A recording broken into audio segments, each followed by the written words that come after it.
உள்நோக்கத்தோட தான் இது நடந்திருக்குன்னு சொன்னீங்க. ஆனா உள்நோக்கம் இருந்தா நாங்க கொலை வழக்கை பத்தி செஞ்சிருக்க மாட்டோமே, இதை கொலை வழக்கை நாங்க பதிவு செய்யல அப்படின்னு சொல்லி. இல்ல அது வேற, அதாவது இந்த லீகல் இதுக்கெல்லாம் போகாதீங்க, அது வேற. ஏன்னா இது போய் கொலை வழக்கா பதிவு செய்ய முடியாது அவங்களால. இந்த 304 இந்த நெக்லிஜென்ட் ஆக்ட்ங்கிறது எங்களுக்கு இந்த வழக்கை பொறுத்தவரையில் அமல்படுத்த முடியாது என்பது எங்களுடைய வாதம். அதை நீதிமன்றம் இன்றைக்கு சொல்லும், இறுதியாக சொல்லும். இப்போது எதுவும் அதை பற்றி நான் சொல்ல விரும்பவில்லை. தீர்ப்புக்கு பிறகு உங்களை சந்திக்கிறோம்.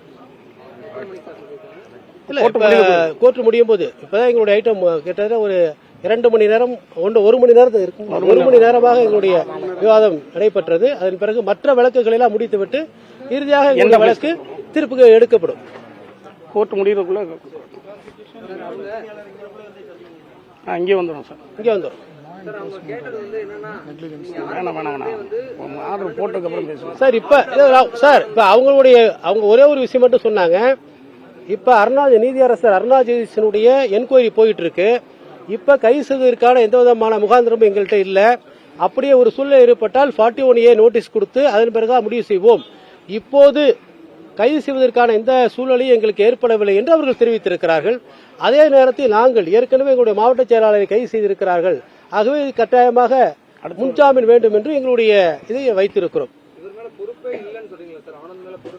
அப்படி இல்ல சார், இது வந்து லீகல் ஆஸ்பெக்ட் சார், அதெல்லாம் பேச வேண்டாம் சார். லீகல் ஆஸ்பெக்ட் சார் அப்படி சொல்லல சார். பொறுப்பு இல்லை என்று எந்த விதமான இதுவும் சொல்லவில்லை. அதாவது சட்டப்பூர்வமா நீங்க சொல்லியிருக்கீங்களா இந்த செக்ஷன், அந்த செக்ஷனுக்கும் இந்த நீங்க சொல்லியிருக்கக்கூடிய கம்ப்ளைண்ட்டுக்கு சம்பந்தம் இல்லை. அதுதான் நாங்க சொல்றோம். அந்த செக்ஷனுக்கு அட்ராக்ட் ஆகிறது மாதிரி அந்த கம்ப்ளைண்ட் இல்ல. அந்த கம்ப்ளைண்ட்ல நிறைய இடங்களில் தவறுதலாக சொல்லி இருக்கிறார்கள். இன்னும் சொல்ல போனால் தமிழக வெற்றி கழகத்தினுடைய தலைவர் விஜய் என்பதற்கு பதிலாக தமிழக மக்கள் கட்சியினுடைய தலைவர் விஜய் என்று சொல்லியிருக்கிறார் ஒரு இடத்திலே. அப்படி என்றால் அவர்கள் எவ்வளவு நெக்லிஜென்டாக இந்த எஃப்ஐஆர் பதிவு செய்யப்பட்டிருக்கிறது என்பதற்கு